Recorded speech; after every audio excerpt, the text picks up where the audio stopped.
The following program was provided by an independent producer solely responsible for its content. The opinions expressed do not necessarily represent the views of this station, its staff, board of directors, or underwriters. As a former New Hampshire state representative who marched with Dr. Martin Luther King in 1963, he currently serves on the New Hampshire Commission for Human Rights.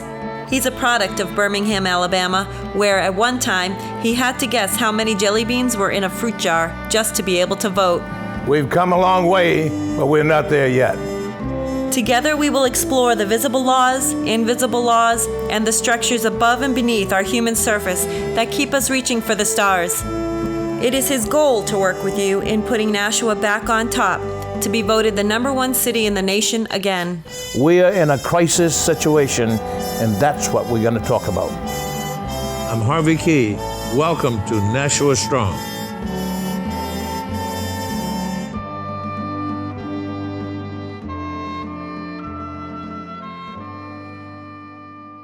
Good afternoon, Nashua. My name is Harvey Keye, and I'm with Access Nashua TV local television show. And we come to you free of any ads and all that kind of stuff. And we bring you local news on this station that's only positive about Nashua, New Hampshire. I am so pleased and honored to have our mayor, Jim Donchess, with us today, and it's so nice to give us this time to just chat a little bit. But you know, he's been around for a while, like 4 times, and I want to congratulate him for a clean sweep, but what did he sweep? I met Jim and Vicky when they got here back early, I guess, late in the 70s, early in the 80s. 1970s, Yeah, and I think we're so honored to have a guy of his stature and his patience to come with us. So listen, we won't take a lot of his time because I know he's busy. I saw him this morning. He's working out some kinks in the armor and making people happy. So let me just say to you that I am honored and very pleased to have Mayor Jim Donchess with us today. And I'm going to ask him a few questions, and then I'm going to give it to him. Let me ask you this, Mr. Mayor, and I just want to know, we just had a little chat, and you said some of your people came from Youngstown, Ohio, and my wife's people came from Youngstown, Ohio. Where were you born? So, well, Bex, first of all, thank you for having me on the show. It's really fun to be able to see you and be on your show.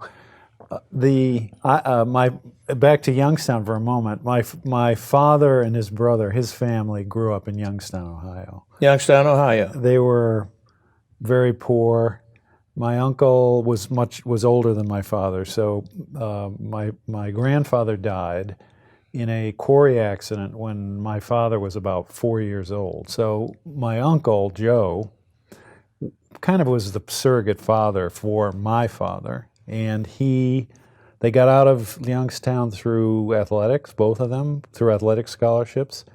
And my uncle worked in the steel mill there, starting at age 10. Youngstown Sheet and Tube. And was discovered by this prep school, basically, in Pennsylvania, Wyoming Academy.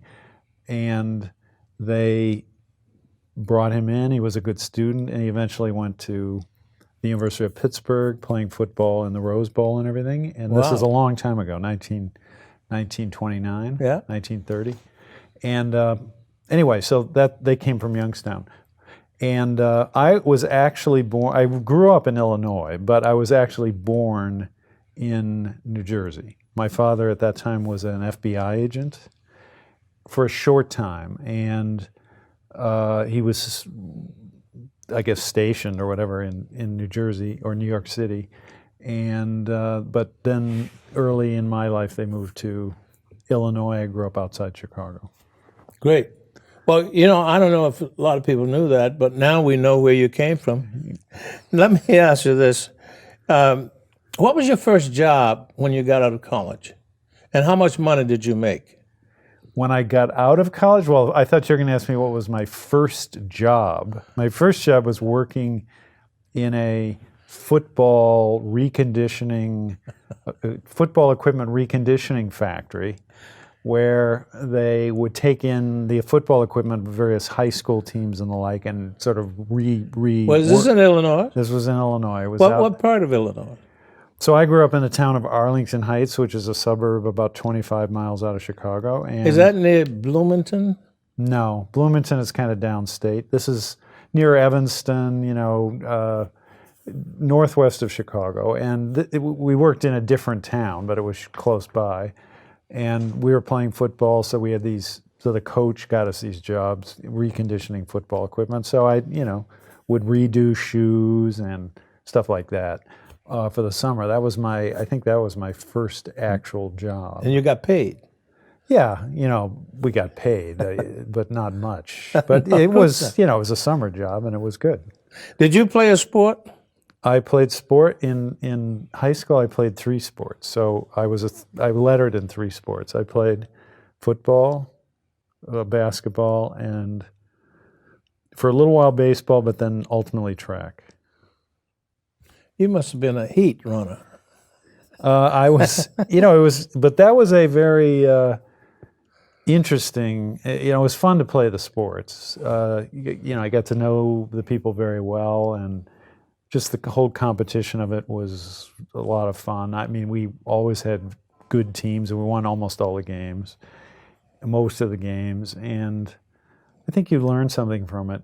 Therefore, I've always at least been skeptical about the pay-to-play system, because a lot of kids who are less fortunate can kind of realize opportunity as a result of being good in sports. And it's always concerned me that if we charge kids and their families to play high school athletics, that some kids will be excluded by that. Now, the school district does say that they give scholarships and everything, but you just wonder, is everyone who might be eligible actually asking for that?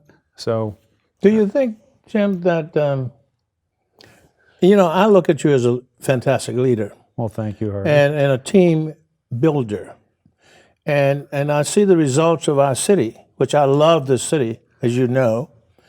And I think maybe, and I'm going to ask you, if you think part of that team building capability came from your early involvement in working with teams, the football, the track, and not much baseball, but basketball. Well, of course, you couldn't miss. Look at your height. How tall are you? 6'4", which at that time was pretty tall. Yeah. Now it's not. That's average. Yeah, right. I think it probably does, because you learn to work carefully. You learn what your role is. That you're not necessarily the star, on the team. Some people are, and some people really, are more role players. And you work together with a common goal, which is to try to win as many games as you can and perform as well as possible as a unit, right? Yeah. So, I mean, track is more of an individual sport, but certainly the team sports, the ones that I played, football and basketball, it definitely, you get a sense for the importance of working together closely with some other people. And you got that early on. Definitely. Early on. And, I said that I say to a lot of people, because I run into a lot of people, about how lovely our city is and what a giant you are. Now, of course, you don't call yourself a giant like you wouldn't. I understand that. But I do, because I think you've done so much for the city. Well, thank you. And the reason I have you on the show is, one, I honor you and thank you and follow you, and I'm one of your cheerleaders. To say to our audience something about team building.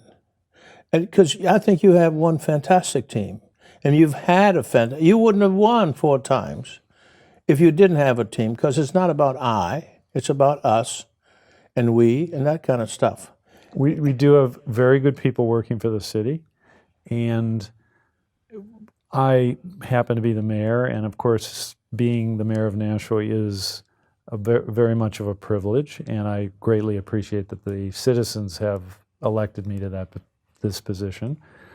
But in order for us to accomplish anything as a city in any direction, we need, as you say, to work as a team, because not only we have the city employees who all contribute a lot, and we have some great city employees, but excuse me, also we've got various boards and commissions which help this with the city's mission, and they are populated by people who just volunteer: the planning board, the ZBA, the Energy and Environment Committee, the Conservation Commission, just go on and on and on.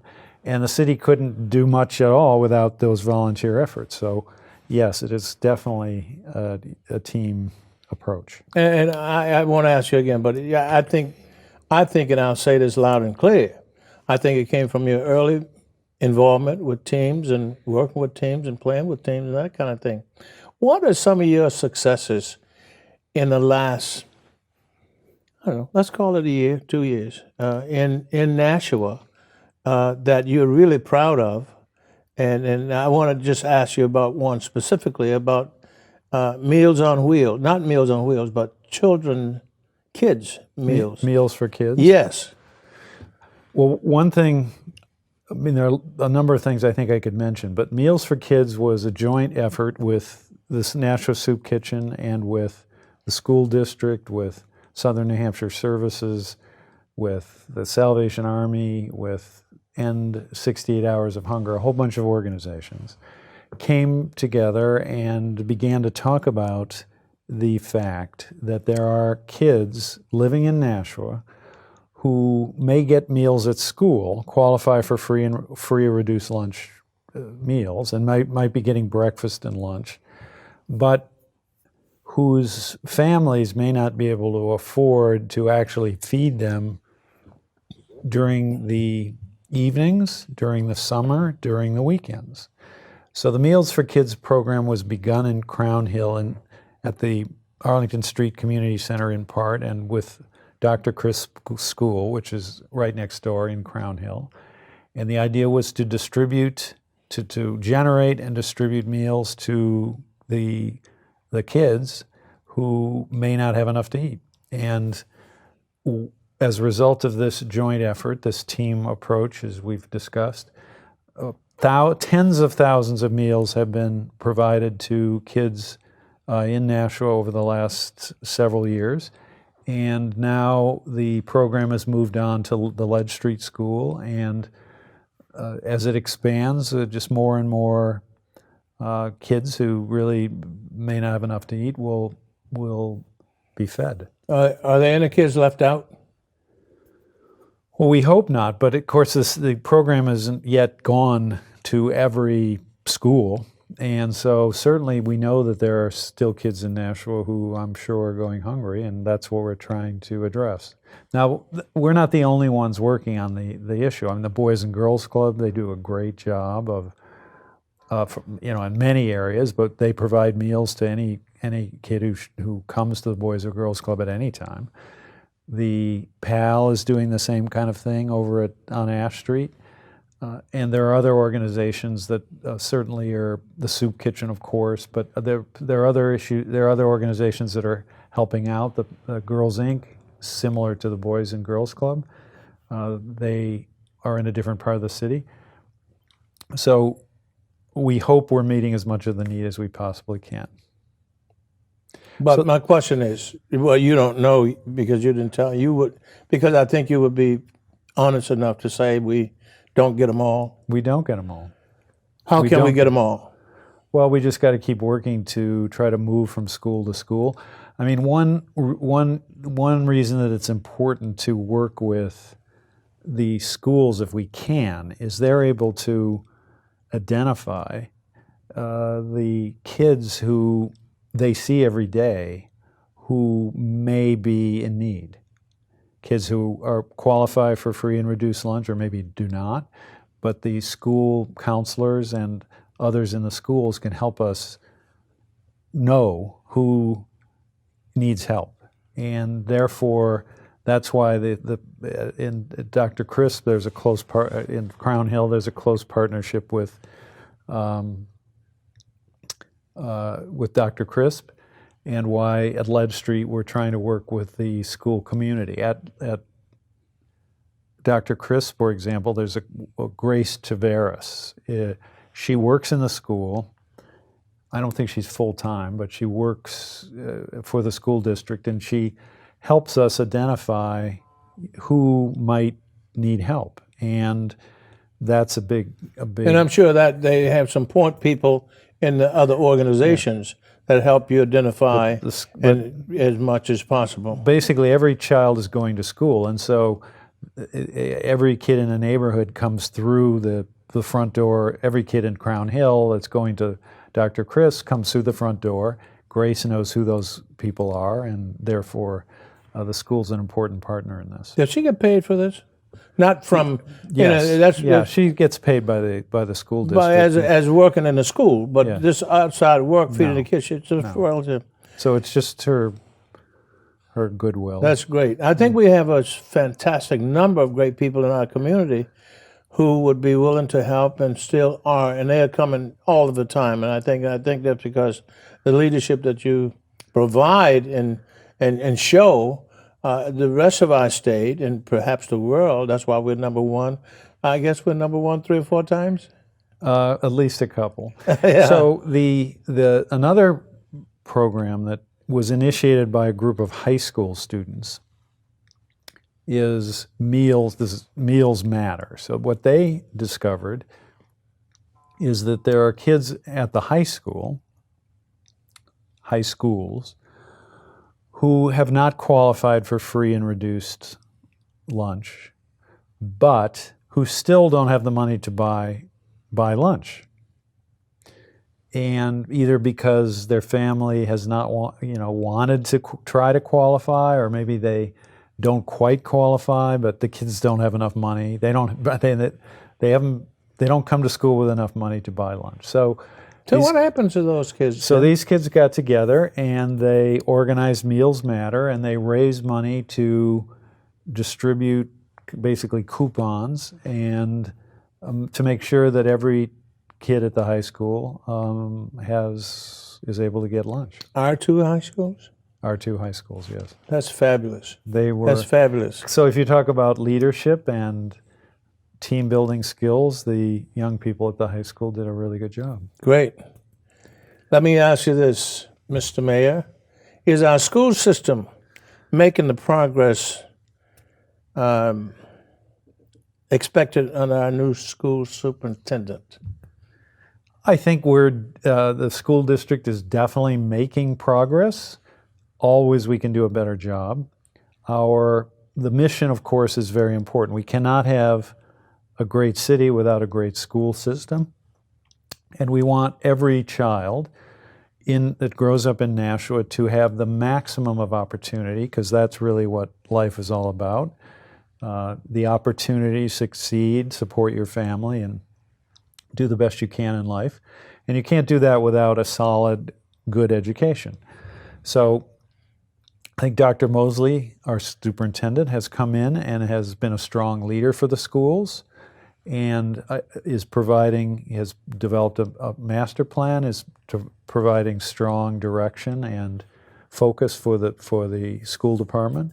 And in conjunction with Dr. Mosley had not quite arrived yet, but we expanded public kindergarten, full-day public kindergarten, to reach all kids in Nashua several years ago. And Dr. Mosley has been responsible for implementing that and is a very strong advocate for our students. Now, is there more we should do? Definitely. One project that we are about to embark on is the development of a new middle school. Elm Street was looked at in great detail, and Elm Street needs to be, is 85 or 6 years old and needs a lot of work. So there was a detailed examination. Is it more cost effective and educationally sound to fix up Elm Street or replace it. It seems like replacing it is a more cost-effective way. So we're working to develop a new middle school, because if there's an area of education in the Nashua School District, public schools, where we want to make improvements, it's at the middle school level. So in conjunction with this project, we will also be working on some of the other 2 middle schools, and in the next few years, we'll be offering better facilities and stronger programming for kids that attend 6th, 7th, and 8th grades. Are we graduating more kids now than we were 5-6 years ago? I think about the same number. I mean, there's a slight decline, but not terribly significant in the number of students on an annual basis. I mean, we might go down 0.5% or so from year to year, but that's very volatile. Sometimes more kids come in than you expect. So the school population is basically stable, but slightly dropping in some years.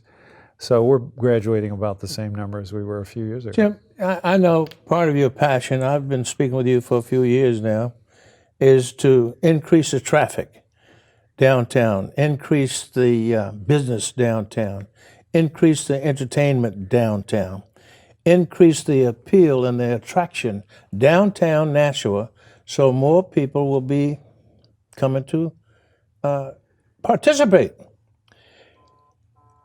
What is your vision for 220, 221, and 222 for downtown?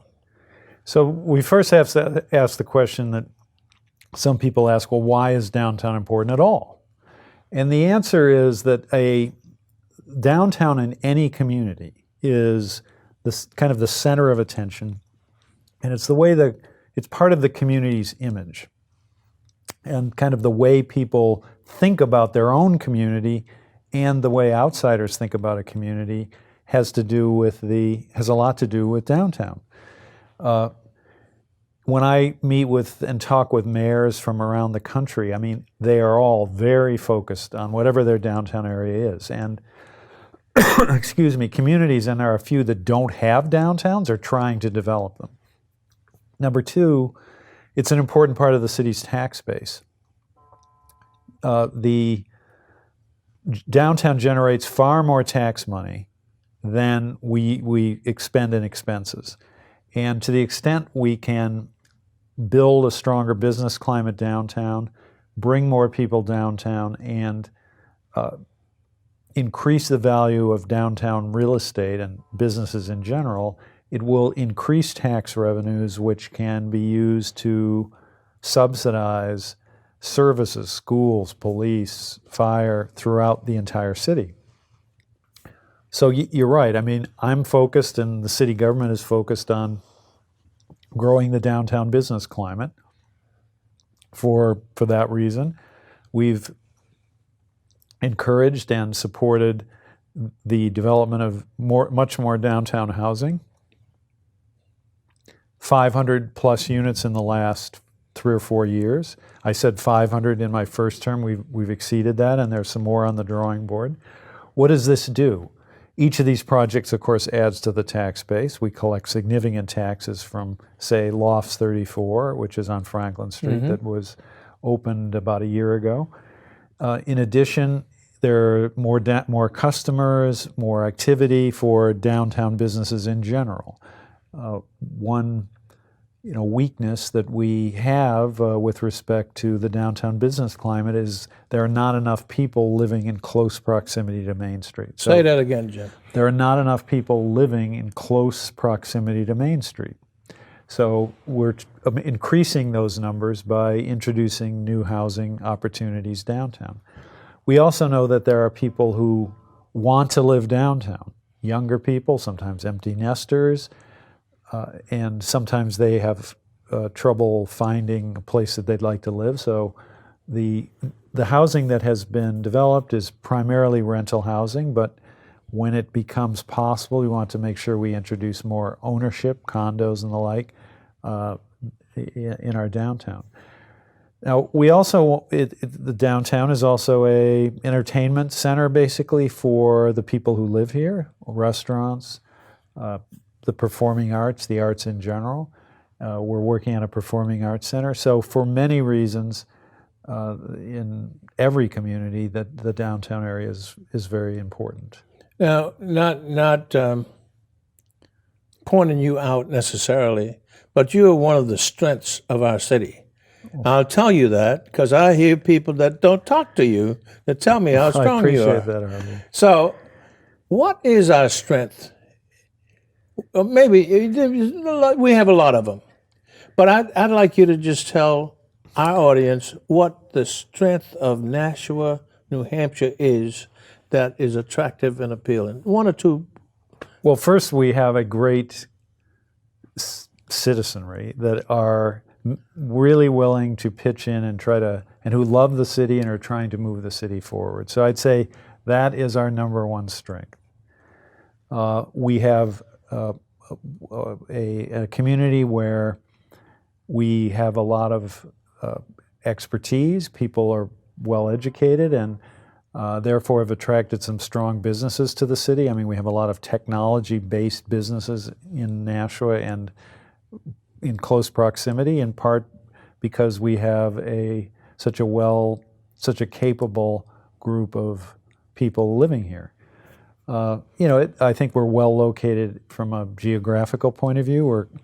We're close to Boston, kind of close to Boston Metro, and yet are distant enough that we can have affordable living circumstances, homes that are relatively affordable for the Boston market, in an environment that is safe. We're just found again to be one of the safest cities in the United States. This is a safe community that offers good schools and just a great place overall to raise your kids, to work, and live in the neighborhood. Now you said that. Give me one of the weaknesses of our city. We don't have rail.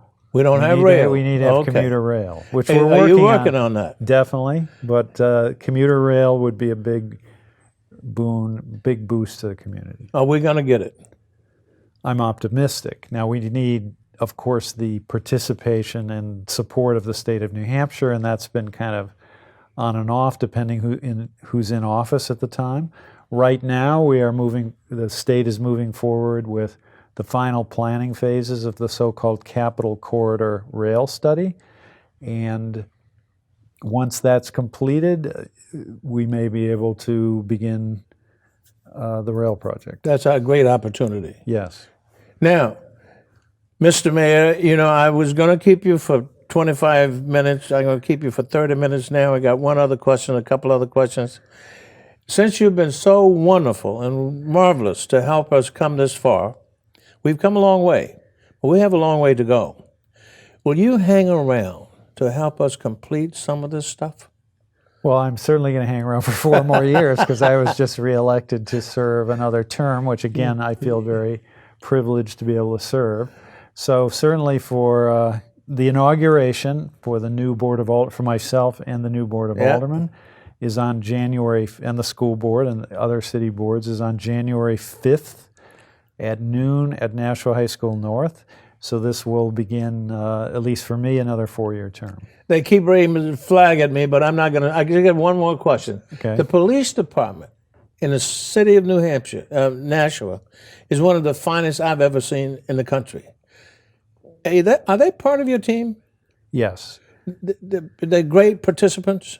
Yes. I mean, as I already mentioned, the city is very safe relative to other communities.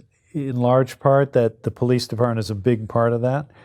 They've done a great job in always, and this has been true for a long, long time, in attacking crime. Now, of course, we have the so-called the opioid crisis, Yes. which is affecting tragically too many people. The police department has made Nashua a place where it is very difficult to deal illegal drugs, opioids particularly, fentanyl and methamphetamine and other things. So they do a great job in crime prevention and in crime detection. And so, yes, they are definitely part of the team. Now, they're run by 3 commissioners who are appointed by the state of New Hampshire.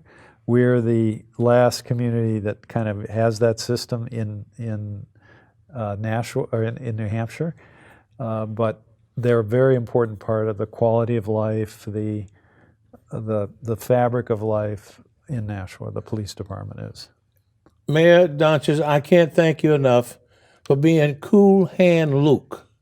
You know, folks, this man, this marvelous mayor, I've never seen him upset or screaming. Or if you notice, his hands are like, come on in, I'll embrace you and I'll take care of you and I'll answer your questions. And if I can't answer your question, we'll get an answer for you. We're coming around, and I am so pleased to be part of your team. Thank you so much, sir. All right, Harvey, good to see And you. we'll keep working at it. All right. Thank you. Thank you, folks. We'll see you next time.